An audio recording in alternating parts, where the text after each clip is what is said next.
noite, começando o Conexão Porto Indústria desta quinta-feira e hoje é o dia do despachante aduaneiro, uma atividade essencial para agilizar os processos de importação e exportação de mercadorias, uma profissão que existe há mais de 160 anos. Confira na reportagem da Renata Spinassi. A ligação de Jorge com as atividades portuárias começou bem cedo. Eu venho de uma família que sempre trabalhou no porto, né?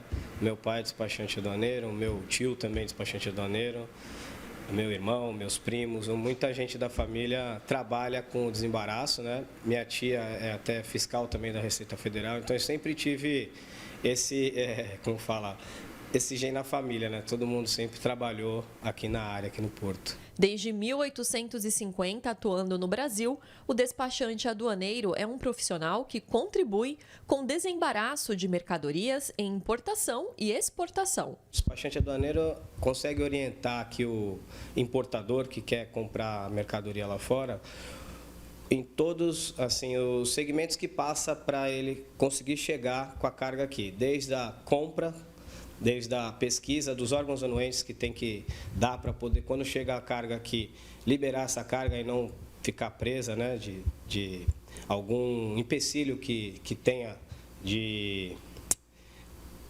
alguma liberação específica. Você trazer um vinho, antes tem que ter um registro do produto, ou você vai trazer uma mercadoria que tem uma taxa de anti-dumping, e aí o cara tem que estudar isso antes para que ele não tenha surpresas aqui desagradáveis.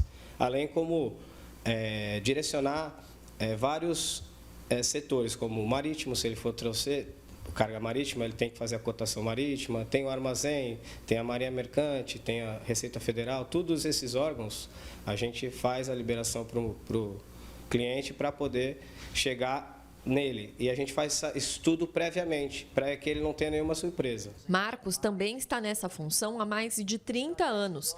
E como em outras áreas, viu muita coisa mudar com as novas tecnologias. Antigamente, as empresas, as comissárias de despacho, os agentes de carga, os próprios despachantes autônomos, tinham necessidade de estar próximo à alfândega devido ter que ter a entrega da documentação física, né? Então, eu falei da alfândega, o posto fiscal, onde a gente faz as questões do ICMS, né, e das exonerações, o MAPA, Anvisa. Então, esses órgãos que atuam diretamente ao desembaraço aduaneiro ficavam no centro, então havia necessidade das empresas ficarem no centro, e hoje não mais. O Brasil conta com cerca de 11 mil despachantes aduaneiros habilitados. Para se tornar um profissional, é preciso trabalhar durante 2 anos como ajudante de despachante e depois ser aprovado em um exame aplicado pela Receita Federal. Além disso, é preciso estar atento à legislação e acompanhar os avanços dos sistemas de informação. A gente começou na época que nem informática tinha, não tinha celular. As coisas estão mudando, então para o pessoal que pensa em entrar na área tem que realmente se dedicar bastante. E a gente está cada dia mais buscando, né? Buscando pessoas, buscando sistemas, interagindo com os fiscais, com os órgãos intervenientes. E o mercado está aquecido. Tá? Por mais que digam que não, se você é um bom profissional, se você tem um valor que esteja compatível, né, com o serviço que você executa, os clientes estão ainda fidelizados a um bom despachante aduaneiro. É uma área que eu já ouvi falar que ia já parar de existir há muitos anos, né? Mas desde que eu entrei, né, eu ouço isso. Mas eu vejo como uma função muito importante para orientar o importador ou o exportador para que trace um sistema de logística que não pare, né? E o cara tem que querer sempre estar se informando das atualidades, tanto da legislação quanto do sistema de informática, que hoje em dia é tudo informatizado, a gente consegue fazer tudo de casa, fora a conferência física, né? Então o cara tem que ter boa vontade para aprender. A corrente de comércio anual no Brasil, que soma as exportações e importações, movimentou 580 bilhões de dólares no ano passado. Foi registrado também um aumento de firmas exportadoras em 2%, chegando a 28.500 empresas, um número recorde. E em meio a todo o processo burocrático que envolve o trânsito de mercadorias entre países, juízes. Contar com um profissional habilitado pode evitar dor de cabeça e prejuízo. Dependendo da situação, muitas empresas que trazem a mercadoria sem conhecimento do que precisa ser feito antes ou durante o processo de nacionalização da carga, às vezes a carga fica presa ou tem algumas multas a serem pagas, tem uma série de penalidades, né, que a legislação prevê. Por isso é sempre bom consultar um despachante aduaneiro para não ter surpresas desagradáveis. Há 15 anos, Marcelo desistiu da carreira militar para trabalhar em uma área bem diferente e está feliz com esta escolha. Nada é repetido, sempre tem alguma coisa, a gente importa, exporta, entendeu? A gente faz tudo, né? Faz parte documental, conferência física, tipo, sempre vai mudando, né? Nada é uma coisa repetitiva, entendeu? E é gratificante ser despachante aduaneiro, entendeu? Parabéns a todos os despachantes aduaneiros. E o Estado de São Paulo conta desde novembro do ano passado com um núcleo especializado em direito marítimo, uma iniciativa que tem ajudado a analisar melhor os processos e garantir segurança jurídica para as empresas que atuam no Porto de Santos. 3 juízes fazem parte do chamado Núcleo 4.0. Todos são de Santos. Um deles é Frederico Messias, que atua ao lado de Gustavo Lousada e Rejane Lage. Ele explica como nasceu a ideia de desenvolver esta atividade especializada. O maior porto da América Latina, e as questões judiciais relativamente a esse porto, elas são julgadas em grande maioria pela Justiça Estadual, a Justiça aqui do Estado de São Paulo. E durante muito tempo, participando de vários eventos, sempre houve aí um reclamo no sentido de que os juízes precisavam ter uma especialização nessa matéria.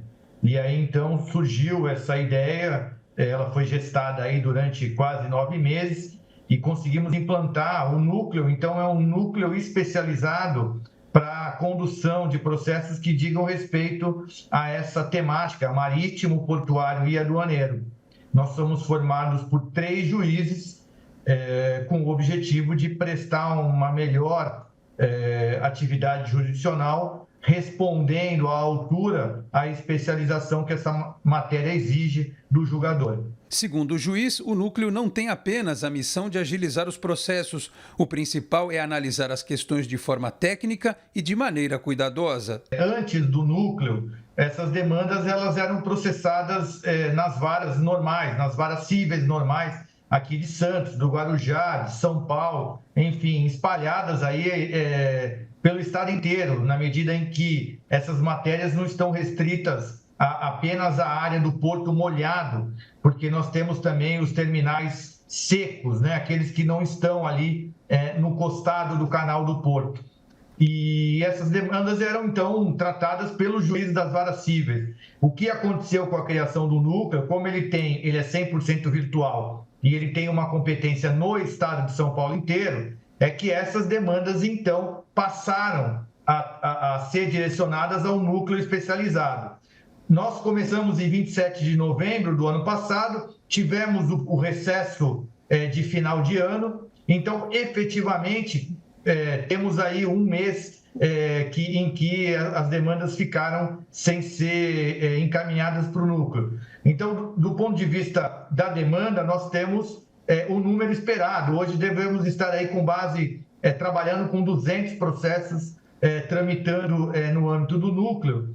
E nós precisamos também considerar, Alex, uma coisa que é importante, né? Porque esse núcleo ele não deve ser enxergado apenas pela quantidade de ações, mas sim pela qualidade dos processos que estão no núcleo. São processos extremamente complexos que exigem um olhar especializado e que muitas das vezes exigem um tempo diferente do julgador daquele que o juiz normalmente usaria, por exemplo, numa ação simples de cobrança ou de despejo por falta de pagamento. Então, nós temos que aliar quantidade, mas também pensar na qualidade, de modo que um número muito alto de demandas, ele contribuiria até para que o núcleo não funcionasse naquilo que foi pensado na sua origem. Uma atuação que promete garantir segurança jurídica para todos aqueles que investem no Porto de Santos. Inclusive, na gestação do núcleo, nós contamos com a parceria decisiva da Ordem dos Advogados do Brasil, a subseção de São Paulo, porque a segurança jurídica é certamente um vetor inclusive, como você bem lembrou, do próprio investidor, né? Então, ao final das contas, se o empreendedor tem segurança a respeito daquilo que vai ser decidido pelo Poder Judiciário, obviamente ele se sente mais confortável em investir ou até mesmo ampliar um investimento que já foi feito. E o objetivo do núcleo é exatamente esse, é garantir uma segurança jurídica, não significa dizer quem vai ganhar ou quem vai perder, mas significa dizer que o processo será analisado por um juiz especializado e isso reverterá numa decisão melhor e, portanto, a grosso modo, nós estamos falando de segurança jurídica, de previsibilidade. E o Conexão Porto Indústria de hoje fica por aqui. Nós voltamos nesta sexta-feira, a partir das 19h30 da noite. Muito obrigado a todos pela audiência. Um grande abraço e até lá. Tchau, pessoal.